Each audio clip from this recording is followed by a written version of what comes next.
Hi, Assalamualaikum warahmatullahi wabarakatuh. My name is Litany Tiara Nopianti. I'm the second presenter of the sixth group. In this video, I will explain about achievement test. Achievement test is an assessment of developed knowledge or skill. The most common type of achievement test is a standardized test, such as the SAT required for college in the United States, or TOEFL test, and to enter university test. The purpose of achievement test is to determine the level of instruction for which a student is prepared.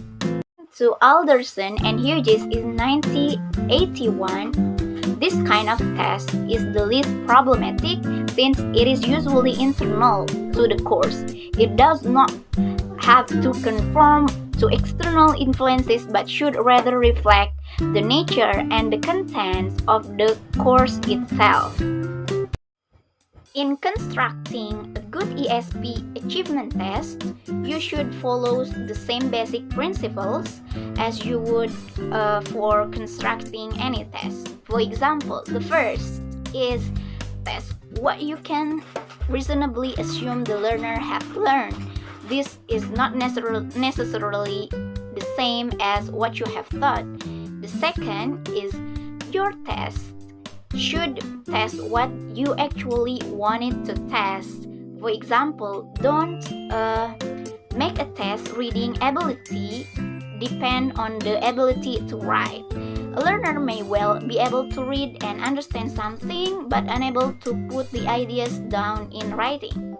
And the third is avoid bias in the test.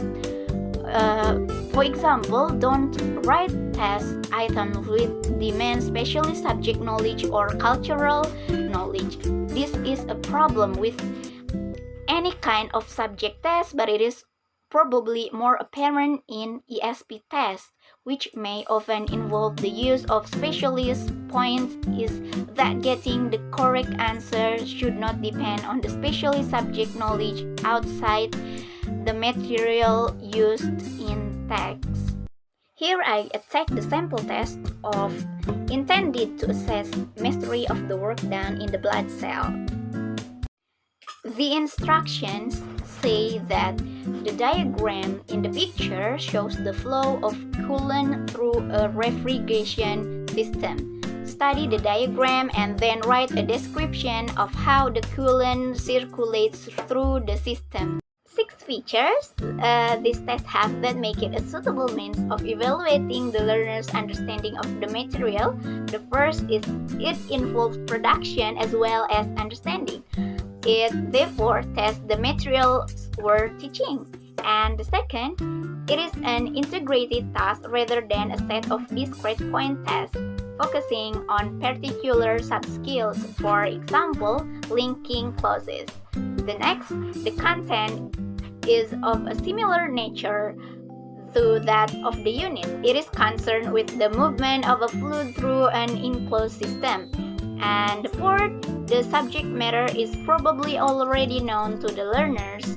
And the fifth, it does not require knowledge of subject-specific vocabulary such as article and ventricle. The specific vocabulary of the refrigerator system is also given.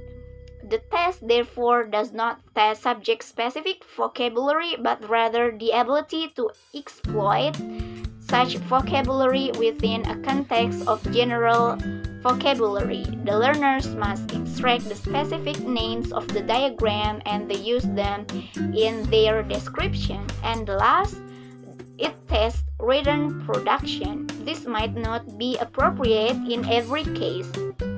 It would depend on the how unit had been taught. If the exercise in the material had been done orally, then the test could be changed into an oral test as follows.